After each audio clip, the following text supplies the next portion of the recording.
Okay, we keep reading Artemis Fowl. We're up to chapter 3. Holly. Holly, short, was lying in bed, silently fuming. Nothing unusual about this. Leprechauns in general were not known for their geniality. But Holly was in an exceptionally bad mood, even for a fairy. Technically, she was an elf, fairy being a general term. She was a leprechaun too, but that was just a job. Perhaps a description would be more helpful than a lecture on fairy genealogy. Holly Short had nut brown skin, cropped auburn hair and hazel eyes. Her nose had a hook and her mouth was plump and cherubic, which was appropriate considering Cupid was her great-grandfather. Her mother was a European elf with a fiery temper and a willowy figure. Holly, too, had a slim frame with long, tapered fingers, perfect for wrapping around a buzz baton. Her ears, of course, were pointed. At exactly 3 feet in height, Holly was only a centimetre below the fairy average, but even 1 centimetre can make an awful lot of difference when you don't have many to spare. Commander Root was the cause of Holly's distress. Root had been on Holly's case since day one. The commander had decided to take offence at the fact that the first female officer in Recon's history had been assigned to his squad. Recon was a notoriously dangerous posting with a high fatality rate, and Root didn't think it was any place for a girlie. Well, he was just going to have to get used to the idea, because Holly Short had no intention of quitting for him or anybody else. Though she'd never admit it, another possible cause for Holly's irritability was the ritual. She'd been meaning to perform it for several moons now, but somehow there just never seemed to be time. And if Root found out she was running low on magic, she'd be transferred to traffic for sure. Holly rolled off her futon and stumbled into the shower. That was one advantage of living near the Earth's core. The water was always hot. No natural light, of course, but that was a small price to pay for privacy. Underground, the last human-free zone. There was nothing like coming home after a long day on the job, switching off your shield, and sinking into a bubbling slime pool. Bliss! The fairy suited up, zipping the dull green jumpsuit up to her chin and strapping on her helmet. Leprechaun uniforms were stylish these days, not like that top-of-the-morning costume the Force had to wear back in the old days. Buckled shoes and knickerbockers. Honestly, no wonder leprechauns were such ridiculous figures in human folklore. Still, probably better that way. If the mud people knew that the word leprechaun actually originated from Leprecon, an elite branch of lower elements police, they'd probably take steps to stamp them out. Better to stay inconspicuous and let the humans have their stereotypes. With the moon already rising on the surface, there was no time for a proper breakfast. Holly grabbed the remains of a nettle smoothie from the cooler and drank it in the tunnels. As usual, there was chaos in the main thoroughfare. Airborne sprites jammed the avenue like stones in a bottle. The gnomes weren't helping either, lumbering along with their big swinging behinds blocking 2 lanes. Swear-toads infested every damp patch, cursing like sailors. That particular breed began as a joke, but had multiplied into an epidemic. Someone lost their wand over that one. Holly battled through the crowds to the police station. There was already a riot outside Spud Emporium. Corporal Newt was trying to sort it out. Good luck to him. Nightmare. At least Holly got the chance to work above ground. The Lep station doors were crammed with protesters. The Goblin Dwarf turf war had flared up again, and every... why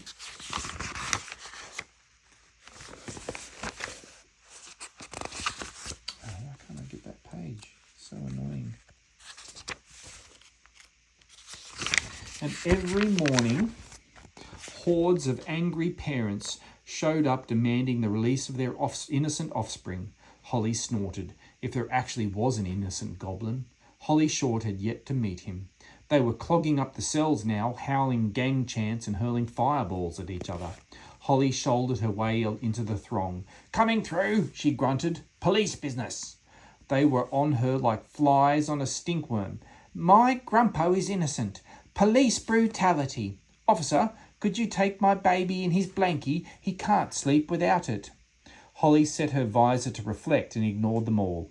Once upon a time, the uniform would have earned you some respect. Not anymore. Now you were a target. Excuse me, officer, but I seem to have misplaced my jar of warts. Pardon me, young elf, but my cat's climbed a stalactite.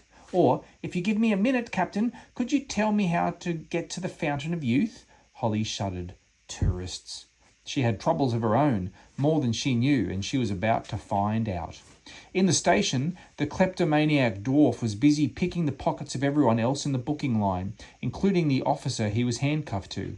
Holly gave him a swipe in the backside with her buzz baton. The electric charge singed the seat of his leather pants. "What you doing there, Mulch?" Mulch started, contraband dropping from his sleeves. "Officer Short," he whined, his face a mask of regret. "I can't help myself. It's my nature." "I know that, Mulch, and it's our nature to throw you in a cell for a couple of centuries."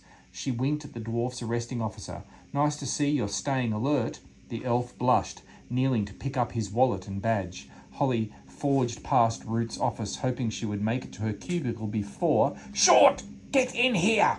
Holly sighed. "Ah, well, here we go again." Stowing her helmet under her arm, Holly smoothed the creases from her uniform and stepped into the Commander Root's office. Root's face was purple with rage. This was more or less his general state of existence, a fact that had earned him the nickname Beetroot. There was an office pool running on how long he had before his heart exploded. The smart money was on half a century at the outside. Commander Root was tapping the moonometer on his wrists. "Well," he demanded, "what time do you call this?" Holly could feel her own face colouring. She was barely a minute late. There were at least a dozen officers on this shift who hadn't even reported in yet, but Root always singled her out for persecution. "The thoroughfare," she mumbled lamely. There were 4 lanes down. "Don't insult me with your excuses," roared the commander. "You know what the city centre is like. Get up a few minutes earlier." It was true. She did know what Haven was like. Holly Short was a city elf born and bred. Since the humans had begun experimenting with mineral drilling, more and more fairies had been driven out of the shallow forts and into the depth and security of Haven City. The metropolis was overcrowded and underserviced, and now there was a lobby to allow automobiles in the pedestrianised city centre.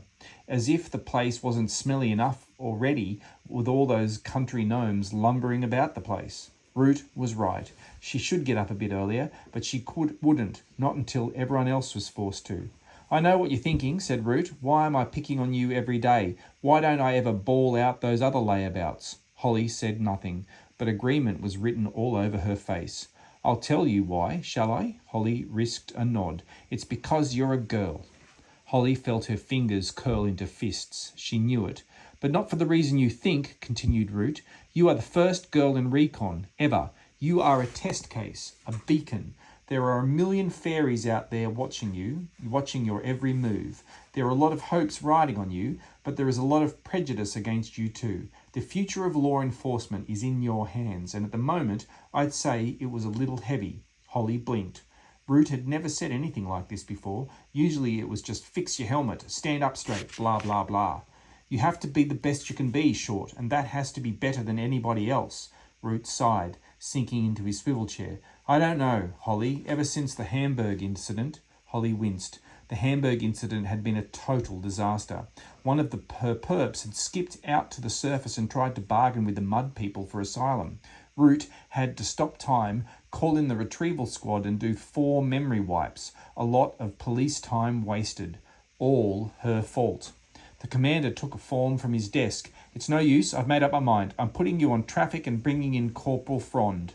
"Frond?" exploded Holly. "She's a bimbo, an airhead. You can't make her the test case." Root's face turned an even deeper shade of purple. "I can and I will. Why shouldn't I? You have never given me your best. Either that or your best just isn't good enough. Sorry, Short. You had your chance." The commander turned back to his paperwork. The meeting was over. Holly could only stand there aghast. She'd blown it. The best career opportunity she was ever likely to get, and she tossed it into the gutter. One mistake and her future was past. It wasn't fair. Holly felt an uncharacteristic anger take hold of her, but she swallowed it. This was no time to lose her temper. Commander Root, sir, I feel I deserve one more chance. Root didn't even look up from the paperwork. And why is that? Holly took a deep breath. Because of my record, sir. It speaks for itself. Apart from the Hamburg thing, 10 successful recons, not a single memory wipe or time stop apart from the Hamburg thing, completed Root. Holly took a chance. If I were a male, one of your precious sprites, we wouldn't even be having this conversation. Root glanced up sharply. Now just a minute, Captain Short. He was interrupted by the bleeping of one of the phones on his desk. Then 2, then 3. A giant view screen crackled into life on the wall behind him. Root jabbed the speaker button, putting all the callers on conference. Yes? We've got a runner. Root nodded. Anything on Scopes? Scopes was the shop name for the shrouded trackers attached to American communications satellites. Yep, said the caller 2. Big blip in Europe, southern Italy. No shield. Root cursed. An unshielded fairy could be seen by mortal eyes. That wasn't so bad if the perp was humanoid. Classification? Bad news, Commander, said the third caller. We got us a rogue troll. Root rubbed his eyes. Why did these things always happen on his watch? Holly could understand his frustration. Trolls were the meanest of the deep tunnel creatures. They wandered the labyrinth, preying on anything unlucky enough to cross their path. Their tiny brains had no room for rules or restraint. Occasionally, one found its way into the shaft of the pressure elevator. Usually the concentrated air current fried them, but sometimes one survived and was blasted to the surface. Driven crazy by pain and even the tiniest amount of light, they would generally proceed to destroy everything in their path.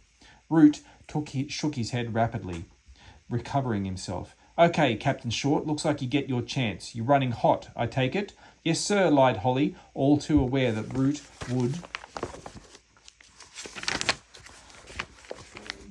would suspend her immediately if he knew she'd neglected the ritual. Good, then sign yourself out a sidearm and proceed to the target area. Holly glanced at the view screen. Scopes was sending high-res shots of an Italian fortified town. A red dot was moving rapidly through the countryside toward the human population. Do a thorough reconnaissance and report in. Do not attempt a retrieval. Is that understood? Yes, sir. We lost 6 men to troll attacks last quarter. 6 men that was below ground in familiar territory. I understand, sir. Root pursed his lips doubtfully. Do you understand, Short? Do you really? I think so, sir. Have you ever seen what a troll can do to flesh and bone? No, sir. Not up close. Good. Let's not make today your first time. Understood. Root glared at her. I don't know why it is, Captain Short, but whenever you start agreeing with me, I get decidedly nervous. Root was right to be nervous. If he'd known how this straightforward recon assignment was going to turn out, he would probably have retired then and there. Tonight, history was going to be made, and it wasn't the discovery of radium, first man on the moon, happy kind of discovery. It was the Spanish Inquisition, here comes the Hindenburg, bad kind of history. Bad for humans and fairies, bad for everyone. Holly proceeded directly to the chutes. Her normally chatty mouth was a grim slash of determination. One chance, that was it. She would allow nothing to break her concentration. There was the usual line of holiday visa hopefuls stretching to the corner of Elevator Plaza, but Holly bypassed it by waving her badge at the waiting line. A truculent gnome refused to yield. How come you LEP guys get to go topside? What's so special about you? Holly breathed deeply through her nose, courtesy at all times. Police business, sir. Now, if you could just excuse me. The gnome scratched his massive behind. I hear you LEP guys make up your own police business just to get a look at some moonlight. That's what I hear. Holly attempted an amused smile. What actually formed on lips resembled a lemon-sucking grimace. Whoever told you that is an idiot, sir. Recon only ventures above ground when absolutely necessary. Yep.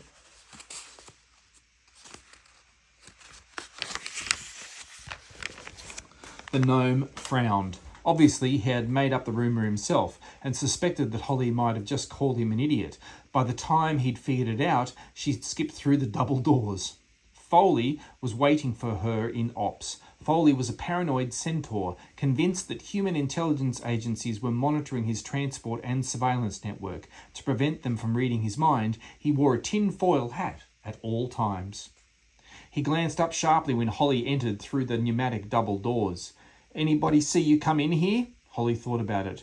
The FBI, CIA, NSA, DEA, MI6, oh, and the EIB, Foley frowned. The EIB? Everyone in the building? Holly smirked.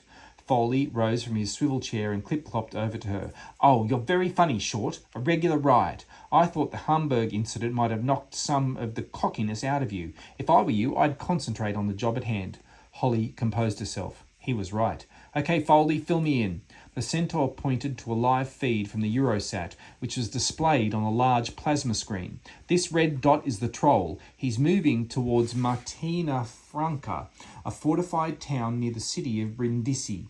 As far as we can tell, he stumbled into vent E7. It was on cooldown after a surfer shot. That's why the troll isn't crispy barbecue right now. Holly grimaced. Charming, she thought. We've been lucky in that our target has bumped into some food along the way. He chewed on a couple of cows for an hour or so that bought us a bit of time. A couple of cows, exclaimed Holly. Just how big is this fellow? Foley adjusted his foil bonnet. Bull troll, fully grown, 180 kilos with tusks like a wild boar. A really wild boar. Holly swallowed. Suddenly recon seemed a much better job than retrieval. Right, what have you got for me? Foley cantered across to the equipment table. He selected what looked like a regular wristwatch. Locator, you find him and we find you. Routine stuff. Video, the Centaur clipped a small cylinder into the accommodating groove on Holly's helmet. Live feed, nuclear battery, no time limit. The mic is voice activated. Good, said Holly. Root said I should take a weapon on this one, just in case. Way ahead of you, said Foley. He picked up a platinum... Where is it? A platinum handgun from the pile. A Neutrino 2000, the latest model. Even the tunnel gangs don't have these. 3 settings, if you don't mind. Scorched, well done, and crisped to a cinder. Nuclear power source too, so plug away. This baby will outlive you by 1,000 years. Holly strapped the lightweight weapon into her shoulder holster. I'm ready, I think. Foley chuckled. I doubt it. No one's ever really ready for a troll. Thanks for the confidence booster. Confidence is ignorance, advised the Centaur. If you're feeling cocky, it's because there's something you don't know. Holly thought about arguing, but didn't. Maybe it was because she had a sneaking suspicion that Foley was right. The pressure elevators were powered by gaseous columns vented from the Earth's core. The LEP tech boys, under Foley's guidance, had fashioned titanium eggs that could ride on the currents. They had their own independent motors, but for an express ride to the surface, there was nothing like a blast from a tidal flare. Foley led her past a long line of chute bays to E7. The pod sat in its clamp, looking very fragile to be rocketing about on magma streams. Its underside was charred black and pockmarked from shrapnel. The Centaur slapped it fondly on a fender. This baby's been in service for 50 years. Oldest model still in the chutes. Holly swallowed. The chutes made her nervous enough without riding in an antique. When does it come offline? Foley scratched his hairy belly. With funding the way it is, not until we have us a fatality. Holly cranked up the heavy door. The rubber seal yielded with a hiss. The pod was not built for comfort. There was barely enough space for a restraining seat among the jumble of electronics. What's that? Asked Holly, pointing at a greyish stain on the seat's headrest. Foley shuffled uncomfortably. Brain fluid, I think. We had a pressure leak on the last mission, but that's plugged now, and the officer lived, down a few IQ points, but alive, and he can still take liquids.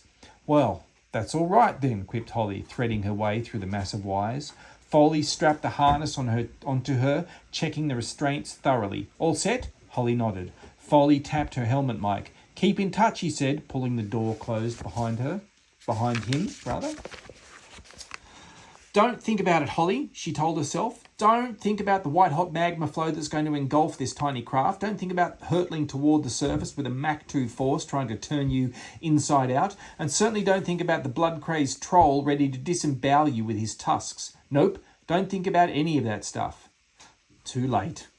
Foley's voice sounded in her earpiece. T-20, he said. We're on a secure channel in case the mud people have started underground monitoring. You never know. An oil tanker from the Middle East intercepted a transmission one time. What a mess that was. Holly adjusted her helmet mic.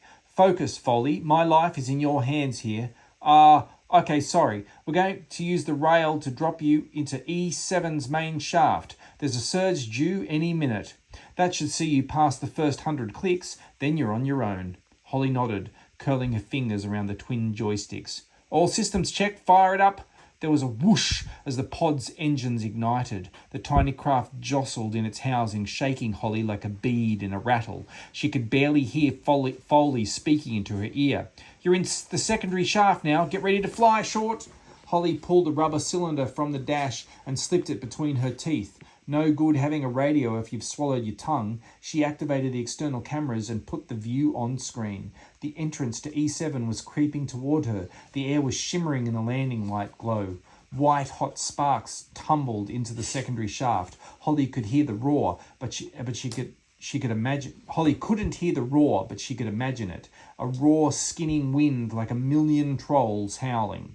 Her fingers tightened around the joysticks. The pod shuddered to a halt at the lip. The chute stretched above and below, massive, boundless, like dropping an ant down a drain pipe. Righto, cracked Foley. Hold on to your breakfast. Roller coasters ain't got nothing on this. Holly nodded. She couldn't speak, not with the rubber in her mouth. The centaur would be able to see her in the podcam anyway. Sayonara, sweetheart, said Foley and pressed the button. The pod's clamp tilted, rolling Holly into the abyss. Her stomach tightened as G-forces took hold, dragging her to the centre of the Earth. The seismology section had 1 million probes down here, with a 99.8% success rate at predicting the magma flares, but there was always that 2.2%. The fall seemed to last for an eternity, and just when Holly had mentally consigned herself to the scrap heap, she felt it, that unforgettable vibration, the feeling that outside of her tiny sphere, the whole world was being shaken apart. Here it comes. Fins, she said, spitting the word around the cylinder. Foley may have replied. She couldn't hear him anymore. Holly couldn't even hear herself, but she did see the stabilization fins slide out on the monitor. The flare caught her like a hurricane, spinning the pod at first until the fins caught. Half-melted rocks pelted the craft's underside, jolting it toward the chute walls. Holly compensated with bursts from the joysticks. The heat was tremendous in the confined space, enough to fry a human, but fairy lungs are made of stronger stuff. The acceleration dragged at her body with invisible hands, stretching the flesh over her arms and face. Holly blinked salty sweat from her eyes and concentrated on the monitor. The flare had totally engulfed her pod, and it was a big one too. Force 7 at the very least. A good 1,000-foot girth. Orange-striped magma swirled and hissed around her, searching for a weak point in the metal casing. The pod groaned and complained, 50-year-old rivets threatening to pop. Holly shook her head. The first thing she was going to do on her return was kick Foley straight in the hairy behind. She felt like a nut inside a shell, between a gnome's molars. Doomed. A bow plate buckled, popped in as though punched by a giant fist. The pressure light blinked on. Holly could feel her head being squeezed. The eyes would be first to go, popping like ripe berries. She checked the dials. 20 more seconds before she rode out the flare and was running on thermals. Those 20 seconds seemed like an age. Holly sealed the helmet to protect her eyes, riding out the final barrage of rocks. And suddenly they were clear, sailing upward on the comparatively gentle spirals of hot air. Holly added her own thrusters to the upward force. No time to waste floating around on the wind. Above her, a circle of neon lights marked the docking zone. Holly swiveled horizontal and pointed the docking nodes at the lights. This was delicate. Many recon pilots had made it this far, only to miss the port and lose valuable time. Not Holly. She was a natural. First in the academy. She gave the thrusters one final squeeze and coasted the last 100 feet, using the rudders beneath her feet. She teased the pod through the circle of lights and into its clamp on the landing pad. The nodes revolved, settling into their grooves. Safe. Holly smacked herself on the chest, releasing the safety harness. Once the door seal was open, sweet surface air flooded the cabin. There was nothing like that first breath after a ride in the chutes. She breathed deeply, purging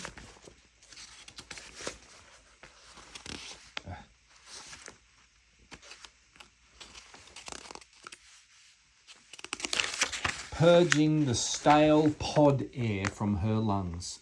How had the people ever left the surface? Sometimes she wished that her ancestors had stayed to fight it out with the mud people, but there were too many of them. Unlike fairies who could produce only a single child every 20 years, mud people bred like rodents. Numbers would subdue even magic.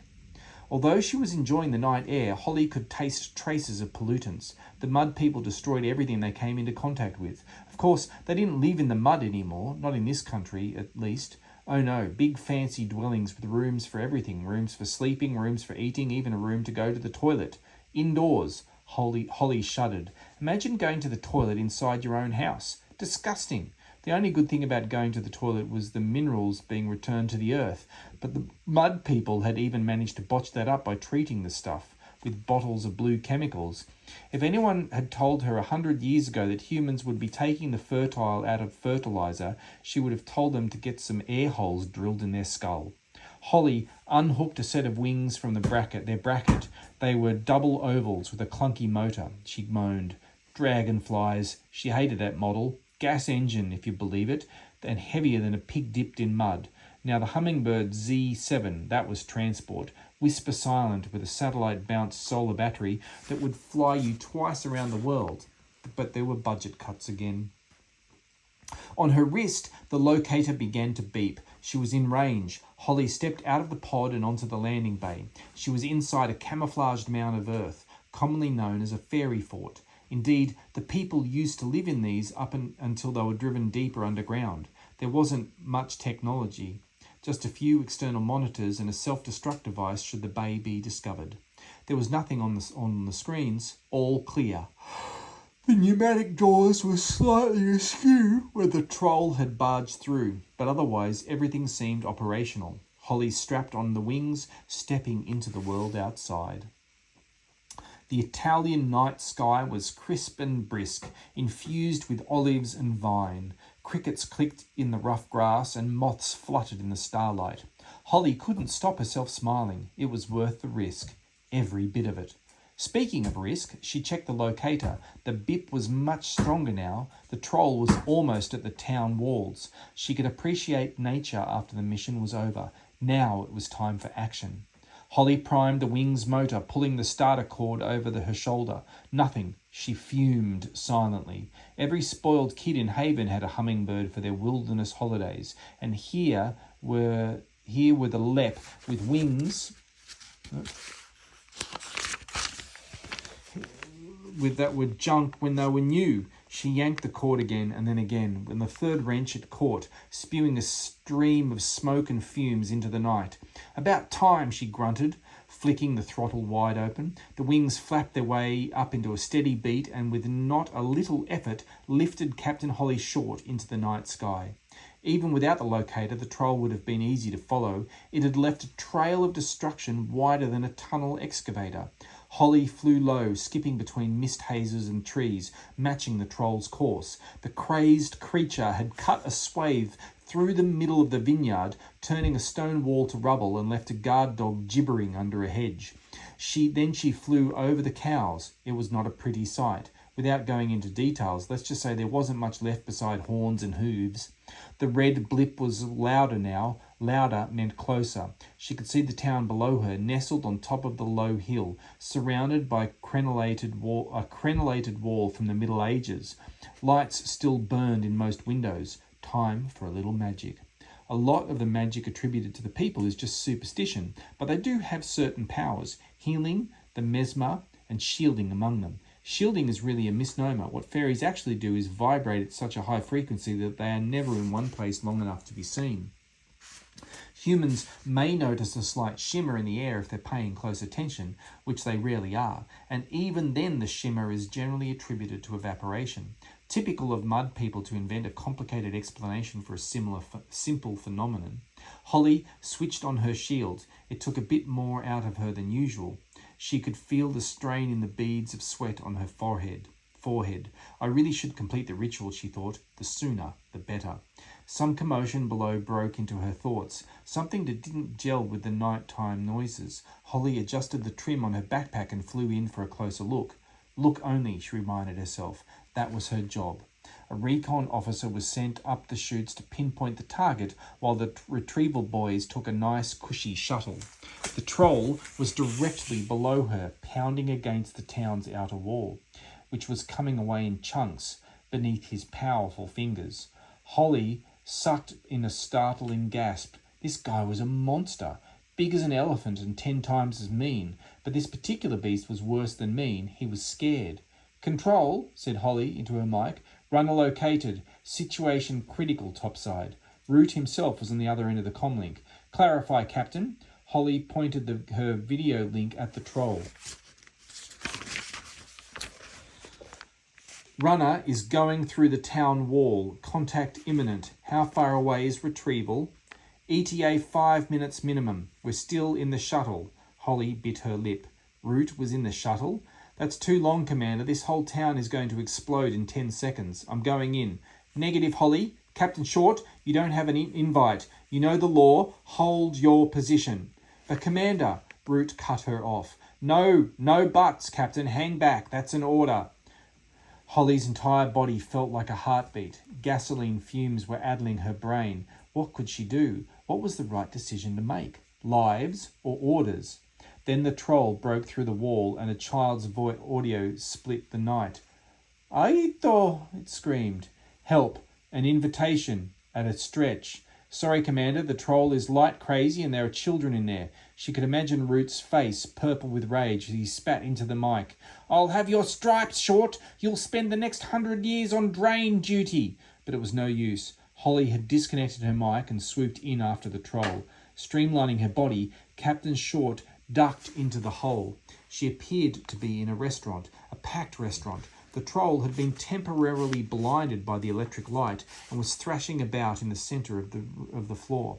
The patrons were stunned. Even the child's plea had petered out. They sat gaping, party hats perched comically on their heads. Waiters froze, huge trays of pasta quivering on their splayed fingers. Chubby Italian infants covered their eyes with chubby fingers. It was always like this in the beginning, the shocked silence. Then came the screaming. A wine bottle crashed to the floor. It broke the spell. The pandemonium started. Holly winced. Trolls hated noises almost as much as light. The troll lifted massive shaggy shoulders, its retractable claws sliding out with an ominous sk. Classic predator behaviour. The beast was about to strike. Holly drew her weapon and flicked it up to the second setting. She couldn't kill the troll under any circumstances, not to save humans, but she could certainly put him out until retrieval arrived.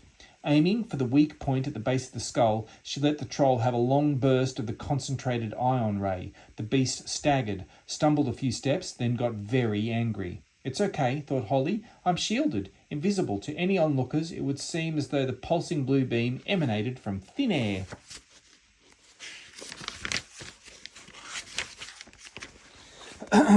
The troll rounded on her, its muddy dreadlocks swinging like candles.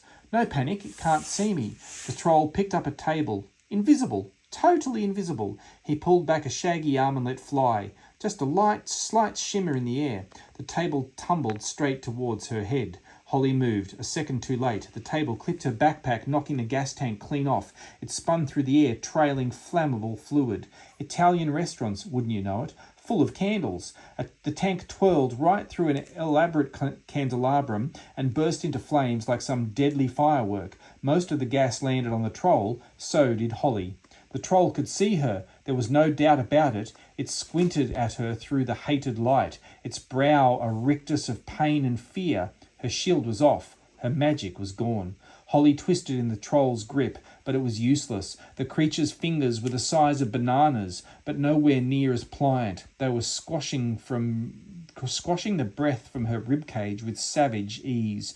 Needle-like claws were scraping at the toughened material of her uniform. Any second now they would punch through, and that would be that. Holly couldn't think. The restaurant was a carousel of chaos. The troll was gnashing its tusks, greasy molars trying to grip her helmet. Holly could smell its fetid breath through her filters. She could smell the odour of the burning fur, too, as the fire spread along the troll's back. The beast's green tongue rasped across her visor, slimming the lower section. The visor! That was it! Her only chance! Holly wormed her free hand to the helmet controls, the tunnel lights, high beams. She depressed the sunken button and 800 watts of unfiltered light blasted from the twin spotlights above her eyes. The troll reared back, a penetrating scream exploding from beneath rows of teeth. Dozens of glasses and bottles shattered where they stood. It was too much for the poor beast. Stunned, set on fire, and now blinded, the shock and pain made their way through to its tiny brain, ordering it to shut down. The troll complied, keeling over with almost comical stiffness. Holly rolled to avoid a scything tusk.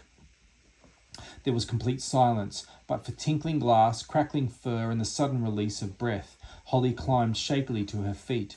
There were a lot of eyes following her. Human eyes. She was 100% visible, and these humans wouldn't stay complacent for long. This breed never did.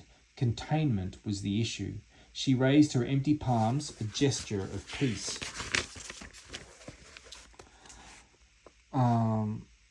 Scusatemi tutti, she said, the language flowing easily from her tongue.